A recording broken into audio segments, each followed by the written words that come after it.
تو اس بارے میں رسول اللہ صلی اللہ علیہ وسلم نے فرمایا، اللہ تعالیٰ فرماتا ہے جب میں کسی مومن بندے کی محبوب چیز دنیا والوں میں سے اٹھا لیتا ہوں پھر وہ ثواب کی نیت سے صبر کرتا ہے تو اس کا بدلہ جنت ہے. یعنی اللہ تعالیٰ بندے کو بڑا مقام دینا چاہتے ہیں تو اسے دنیا کی کسی نعمت سے محروم کر دیتے ہیں، لیکن اس وقت ضروری ہے کہ بندہ اللہ تعالیٰ کے فیصلے پر راضی ہو جائے، اس کی رضا پہ راضی ہو جائے. تو جو راضی ہوتا ہے اللہ تعالیٰ اس سے راضی ہو جاتا ہے، اور جس سے راضی ہو جائے رب، اس کے لیے پھر جنت ہی جنت ہے. پھر اسی طرح یہ ہے کہ بعض اوقات انسان کو ملنے والی نعمتیں جب لے لی جاتی ہیں تو وہ اس کے گناہوں کا کفارہ بن جاتی ہیں، کیونکہ بعض اوقات ہم اللہ تعالیٰ کی نعمتیں پا کر وہ شکر ادا نہیں کر رہے ہوتے یا اطاعت نہیں کر رہے ہوتے، تو اللہ تعالیٰ پھر وہ نعمت واپس لے لیتا ہے تاکہ بندہ ہوش میں آئے اور اللہ تعالیٰ کی عبادت کی طرف راغب ہو جس کے لیے اللہ تعالیٰ نے انسان کو پیدا کیا ہے. پھر اسی طرح یہ ہے کہ بعض آزمائشوں پر صبر بہت بڑے اجر کا باعث بنتا ہے جو عام طور پر انسان نہیں کر سکتا یا عام طور پر اتنا بڑا اجر حاصل نہیں کر سکتا. رسول اللہ صلی اللہ علیہ وسلم سے طاعون کے متعلق پوچھا گیا تو آپ نے بتایا کہ یہ ایک عذاب تھا جو اللہ جس پر چاہتا تھا بھیج دیتا تھا، لیکن اس امت کے مسلمانوں پر اللہ نے اسے رحمت بنا دیا. اب جو شخص طاعون کی بیماری میں مبتلا ہو اور اس شہر میں ثواب کی نیت سے صبر کرتے ہوئے رکا رہے اور یقین رکھتا ہو کہ اسے صرف وہی مصیبت آ سکتی ہے جو اللہ تعالیٰ نے اس کے لیے لکھ دی ہے، تو اسے شہید کے برابر اجر ملے گا. پھر اسی طرح ایمان والوں کے لیے، صبر کرنے والوں کے لیے نعمتوں کا جانا، تکلیفوں کا آنا، بیماریوں کا آنا، جہاں بہت بڑے اجر اور ثواب کی بات ہے وہاں اللہ کے نافرمانوں کے لیے یہ عذاب بھی ہے، کیونکہ فرق یہیں سے پتہ چلے گا کہ کون سی مصیبت کس کے لیے رحمت ہے اور کس کے لیے عذاب ہے. کہ جو آزمائش میں پڑنے کے بعد اللہ تعالیٰ کے قریب ہو جائے، اللہ تعالیٰ کی طرف جھک جائے، اللہ سے دعائیں مانگنے لگے، اپنے اعمال کی اصلاح کر لے، اس کے لیے آزمائش ایک نعمت ہے، یعنی اس کے لیے نعمت کا جانا بھی ایک نعمت ہے. اور جو شخص نعمت کے جانے پر، آزمائش کے آنے پر اللہ تعالیٰ سے ناراض ہو جائے اور اپنے رویے میں کوئی تبدیلی نہ کرے، اپنے اعمال کی کچھ اصلاح نہ کرے، تو وہ اس کے لیے عذاب ہی عذاب ہے. جیسا کہ ہم دیکھتے ہیں کہ آل فرعون کو اللہ تعالیٰ نے مختلف طریقے سے آزمایا. ارشاد باری تعالیٰ ہے وَلَقَدْ أَخَذْنَا آلَ فِرْعَوْنَ بِالسِّنِينَ وَنَقْصٍ مِّنَ الثَّمَرَاتِ لَعَلَّهُمْ يَذَّكَّرُونَ. پھر ہم نے آل فرعون کو کئی سال تک قحط اور پیداوار کی کمی میں مبتلا رکھا تاکہ وہ نصیحت پکڑے، لیکن کیا ہوا؟ انہوں نے نصیحت نہیں پکڑی، وہ ایمان نہیں لائے. تو یہ آزمائشیں ان سب کے لیے ایک عذاب تھیں. پھر یہاں ایک سوال یہ بھی پیدا ہوتا ہے کہ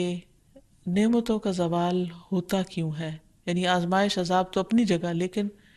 نعمتیں کیوں چلی جاتی ہیں؟ اس میں انسان کا کیا ہاتھ ہوتا ہے؟ تو سب سے پہلی چیز یہ کہ انسان جب کسی نعمت کی قدر نہیں کرتا یا اس پر شکر گزار نہیں ہوتا تو وہ نعمت اس سے چلی جاتی ہے. قرآن مجید میں اللہ تعالیٰ فرماتے ہیں أَلَمْ تَرَ إِلَى الَّذِينَ بَدَّلُوا نِعْمَةَ اللَّهِ كُفْرًا وَأَحَلُّوا قَوْمَهُمْ دَارَ الْبَوَارِ. کیا تو نے ان لوگوں کی طرف نہیں دیکھا جنہوں نے اللہ کی نعمت کو ناشکری سے بدل دیا اور اپنی قوم کو ہلاکت کے گھر میں لا اتارا؟ یعنی جب کوئی قوم ناشکری کرتی ہے تو اس سے نعمتوں کا زوال ہو جاتا ہے. ایک اور جگہ پر بھی آتا ہے وَضَرَبَ اللَّهُ مَثَلًا قَرْيَةً كَانَتْ آمِنَةً مُطْمَئِنَّةً يَأْتِيهَا رِزْقُهَا رَغَدًا مِّن كُلِّ مَكَانٍ فَكَفَرَتْ بِأَنْعُمِ اللَّهِ فَأَذَاقَهَا اللَّهُ لِبَاسَ الْجُوعِ وَالْخَوْفِ بِمَا كَانُوا يَصْنَعُونَ. اور اللہ نے ایک بستی کی مثال بیان کی جو اطمینان والی تھی، اس کے پاس اس کا رزق کھلا ہر جگہ سے آتا تھا، تو اس نے اللہ کی نعمتوں کی ناشکری کی تو اللہ نے اسے بھوک اور خوف کا لباس پہنا دیا اس کے بدلے جو وہ کیا کرتے تھے. پھر اسی طرح غرور اور تکبر نعمتوں کے زوال کا سبب بنتا ہے. اور تکبر کہتے ہیں حق بات کا انکار کرنا، اپنے آپ کو بڑی چیز سمجھنا اور صحیح بات کو نہ ماننا. ایک شخص نبی صلی اللہ علیہ وسلم کی موجودگی میں بائیں ہاتھ سے کھانا کھا رہا تھا، تو آپ نے اس کو منع کیا اور کہا کہ دائیں ہاتھ سے کھاؤ، تو اس نے کہا میں دائیں سے نہیں کھا سکتا، تو آپ نے فرمایا تم کبھی نہ کھا سکو، اور وہ مرتے دم تک پھر اپنا دایاں ہاتھ اوپر نہیں اٹھا سکتا تھا۔ تو اس سے یہ پتہ چلتا ہے کہ بعض اوقات انسان جب اللہ اور اس کے رسول صلی اللہ علیہ وسلم کی کسی بات کو واضح طور پر ماننے سے انکار کر دیتا ہے تو اس پر بھی انسان کا امتحان ہو جاتا ہے۔ پھر اسی طرح نعمتوں کی نسبت اپنی طرف کرنا کہ ہم یہ سب کچھ اپنی محنت سے کر رہے ہیں اور ہماری کوشش ہے، اور اللہ سبحانہ وتعالیٰ کا شکر ادا نہ کرنا۔ اس سلسلے میں ہم دیکھتے ہیں کہ قارون ہے، قارون کو اللہ نے بہت کچھ دے رکھا تھا، لیکن وہ اسے اللہ کی رحمت یا اللہ کا انعام نہیں سمجھتا تھا۔ قال انما اوتیتہ علی علم عندی، کہ یہ سب کچھ تو مجھے اس علم کی بدولت ملا ہے جو مجھے حاصل ہے، یہ تو میرا اپنا کمال ہے، میری اپنی محنت ہے۔ پھر کیا ہوا؟ فخسفنا بہ وبدارہ الارض، ہم نے اس کو اور اس کے گھر کو زمین میں دھسا دیا۔ فما کان لہ من فئۃ ینصرونہ من دون اللہ وما کان من المنتصرین، تو ہم نے اسے اور اس کے گھر کو زمین میں دھسا دیا، پھر نہ اس کے لیے کوئی جماعت تھی جو اللہ کے مقابلے میں اس کی کوئی مدد کرتی، اور نہ وہ اپنا بچاؤ کرنے والوں میں سے تھا۔ پھر اسی طرح نعمتوں کے زوال کا ایک سبب نعمتوں کو غیر اللہ کی طرف منسوب کرنا، یعنی دوسروں کو اس کا سبب بتانا اور اللہ تعالیٰ سے دھیان ہٹ جانا اور اللہ کو یاد نہ کرنا اور اس کا شکر ادا نہ کرنا۔ اسی طرح نعمت کو استعمال نہ کرنا، وہ بھی نعمت میں کمی کر دیتا ہے۔ قرآن مجید میں آتا ہے وَيْلٌ لِكُلِّ هُمَزَةٍ لُمَزَةٍ الَّذِي جَمَعَ مَالًا وَعَدَّدَهُ يَحْسَبُ أَنَّ مَالَهُ أَخْلَدَهُ، بڑی ہلاکت ہے بہت طعنہ دینے والے اور بہت عیب لگانے والے کے لیے وہ جس نے مال جمع کیا اور اسے گن گن کر رکھا، وہ گمان کرتا ہے کہ بے شک اس کا مال اسے ہمیشہ زندہ رکھے گا، یعنی مال کی وجہ سے اس کی شہرت ہوگی۔ تو جب ایک انسان کو اللہ مال دیتا ہے تو اس کے لیے لازم ہے کہ وہ اس کو اپنی ذات پر بھی خرچ کرے، اپنے گھر والوں پر بھی کرے، اور غریبوں، مسکینوں، یتیموں وغیرہ کا حصہ بھی اس میں سے نکالے۔ لیکن اگر انسان صرف اس کو بڑھاتا ہی چلا جائے اور کسی کا بھی حق نہ دے تو پھر اللہ سبحانہ وتعالیٰ اس میں کمی فرما دیتے ہیں۔ حضرت اسماء بنت ابی بکر کی روایت ہے، وہ کہتی ہے کہ مجھے رسول اللہ صلی اللہ علیہ وسلم نے فرمایا خرچ کرو یا تھوڑا تھوڑا کر کے خرچ کرتی رہو، گن گن کر نہ رکھو ورنہ اللہ بھی گن گن کر دے گا، یعنی جو تمہیں اللہ دیتا ہے اس میں سے دوسروں کا حصہ بھی نکالتی رہو۔ اسی طرح ایک اور روایت سے بھی پتہ چلتا ہے کہ جو لوگ اللہ کے راستے میں خرچ نہیں کرتے ان کے مال کس طرح ضائع ہو جاتے ہیں۔ ابو درداء کہتے ہیں کہ رسول اللہ صلی اللہ علیہ وسلم نے فرمایا جب بھی سورج طلوع ہوتا ہے تو اس کے دونوں پہلوؤں میں 2 فرشتے بھیجے جاتے ہیں جو یہ منادی کرتے ہیں، اور اس منادی کو 2 بوجھوں یعنی جن و انس کے علاوہ تمام اہل زمین سنتے ہیں کہ اے لوگو اپنے رب کی طرف آؤ، کیونکہ وہ تھوڑا جو کافی ہو جائے اس زیادہ سے بہتر ہے جو غفلت میں ڈال دے۔ اسی طرح جب بھی سورج غروب ہوتا ہے تو اس کے دونوں پہلوؤں میں 2 فرشتے بھیجے جاتے ہیں جو آواز لگاتے ہیں، منادی کرتے ہیں، اور اس منادی کو بھی 2 بوجھوں کے علاوہ تمام اہل زمین سنتے ہیں کہ اے اللہ خرچ کرنے والے کو اس کا نعم البدل عطا فرما، اور اے اللہ روک کر رکھنے والے کے مال کو ہلاک کر دے۔ تو اس سے یہ پتہ چلتا ہے کہ جو بندہ خرچ نہیں کرتا اس کا مال ضائع ہو جاتا ہے، اور جو دیتا ہے اس کے لیے وعدہ ہے کہ اللہ تعالیٰ اس کو اس کا بہترین نعم البدل اور عطا فرمائے گا۔ پھر اسی طرح لوگوں کی ضرورتیں پوری نہ کرنا، پھر اسی طرح بخل کرنا، کنجوسی سے کام لینا، جیسے قرآن مجید میں باغ والوں کا قصہ بیان کیا گیا کہ انہوں نے بخل کا فیصلہ کیا اور کہا کہ ہم آج اپنا باغ جب کاٹیں گے اس کا پھل لیں گے تو کسی بھی مسکین کو کچھ نہیں دیں گے، کسی اور کے اوپر ہم خرچ نہیں کریں گے۔ تو ہوا کیا کہ وہ صبح صبح اندھیرے میں اپنے گھر سے نکلے تاکہ جا کے باغ کا پھل اتار لیں، لیکن وہاں جب گئے تو باغ جلا پڑا تھا، اور وہ پریشان ہو کر رہ گئے کہ یہ کیا ہوا، کیا ہم راستہ بھول گئے ہیں، کہیں اور آ نکلے ہیں؟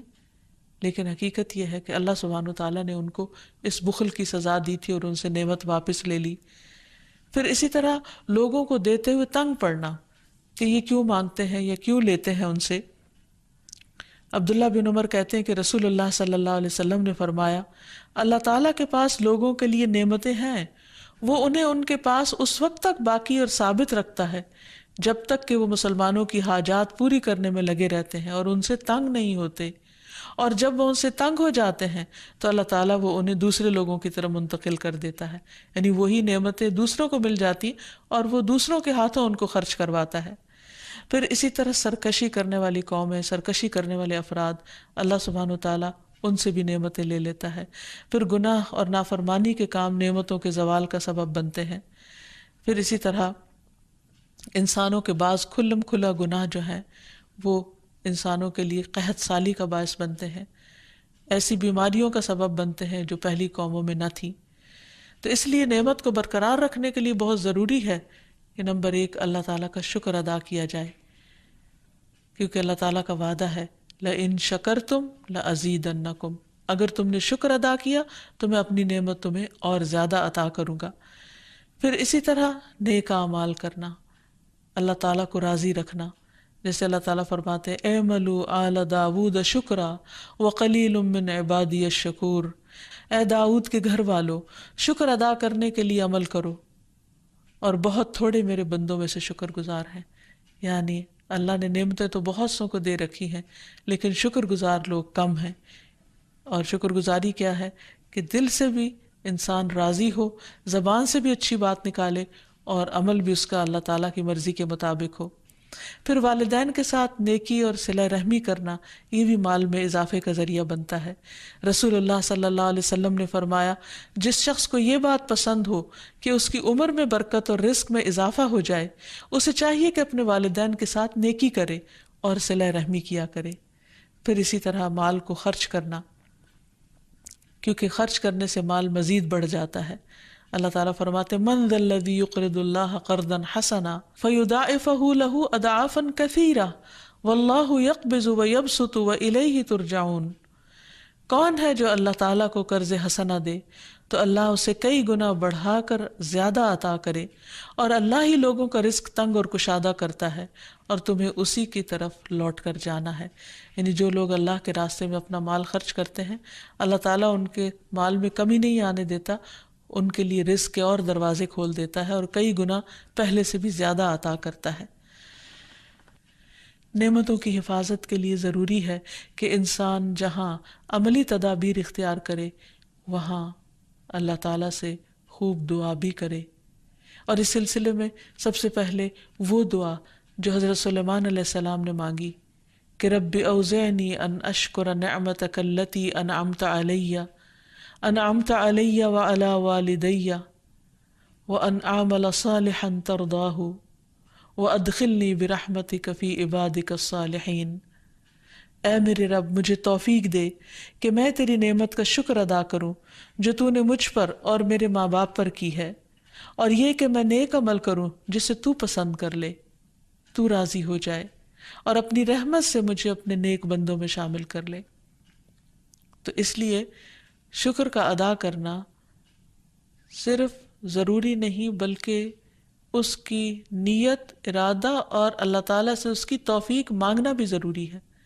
کیونکہ جب تک اللہ تعالیٰ توفیق نہ دے انسان شکر بھی ادا نہیں کر سکتا.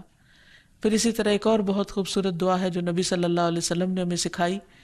اللہم انی اعوذ بک من زوال نعمتک وتحول عافیتک وفجاءۃ نقمتک وجمیع سخطک.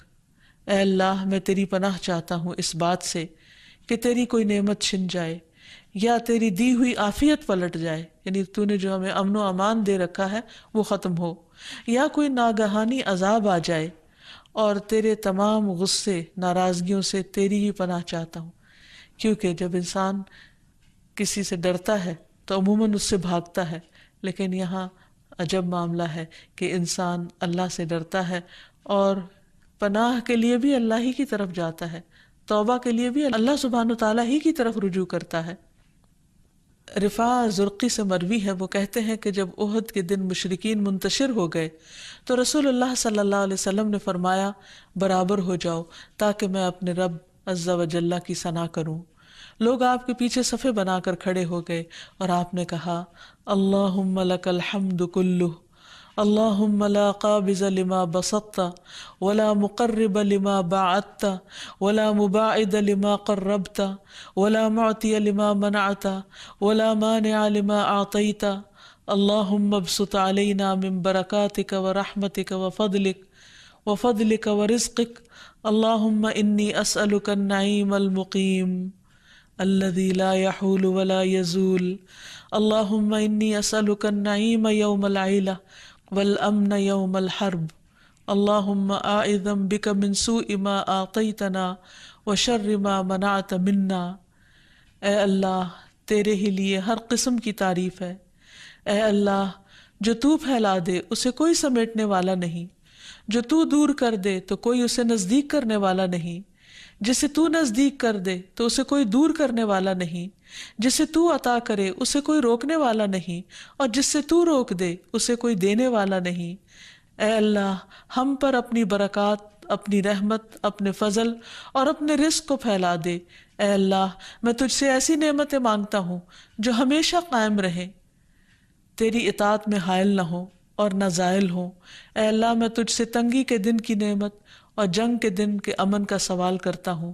اے اللہ تیری پناہ میں آتا ہوں اس چیز کی برائی سے جو تو نے عطا کی اور اس چیز کے شر سے جو تو نے ہم سے روک لی۔ اسی طرح انسان کو بدنی اور جسمانی نعمتوں کے بقا کے لیے بھی دعا کرنی چاہیے۔ اللہم عافنی فی بدنی، اللہم عافنی فی سمعی، اللہم عافنی فی بصری، لا الہ الا انت۔ اے اللہ مجھے اپنے بدن میں عافیت عطا فرما، اے اللہ مجھے اپنی سماعت میں عافیت عطا فرما، اے اللہ مجھے اپنی بصارت میں عافیت عطا فرما، تیرے علاوہ کوئی اور معبود نہیں۔ پھر اسی طرح ہر نماز کے بعد شکر ادا کرنے کی توفیق مانگنا۔ اللہم اعنی علی ذکرک و شکرک و حسن عبادتک، اے اللہ میری مدد کر اپنے ذکر اور شکر کرنے پر اور اپنی اچھی طرح عبادت کرنے پر۔ پھر اسی طرح سجدہ تلاوت میں بھی اللہ تعالیٰ کا شکر ادا کرنا۔ تو خلاصہ یہ ہے کہ اگر انسان یہ چاہتا ہے کہ اس پر نعمتیں باقی رہیں تو اسے نعمتوں کی قدردانی اور شکر کے ساتھ ساتھ اللہ تعالیٰ سے نعمتوں کے بقا کی دعائیں کرتے رہنا چاہیے، اور خصوصاً نبی صلی اللہ علیہ وسلم کی دعاؤں کو نہیں بھولنا چاہیے، کیونکہ آپ کو جامع کلمات عطا کیے گئے تھے اور آپ نے ہمیں بہت بہترین دعائیں سکھائی ہیں۔ اللہ تعالیٰ سے دعا ہے کہ وہ ہمیں ملنے والی نعمتوں کی حفاظت فرمائے اور دنیا اور آخرت میں آپ سب کو مزید نعمتیں عطا فرمائے۔ وآخر دعوانا ان الحمد للہ رب العالمین۔ السلام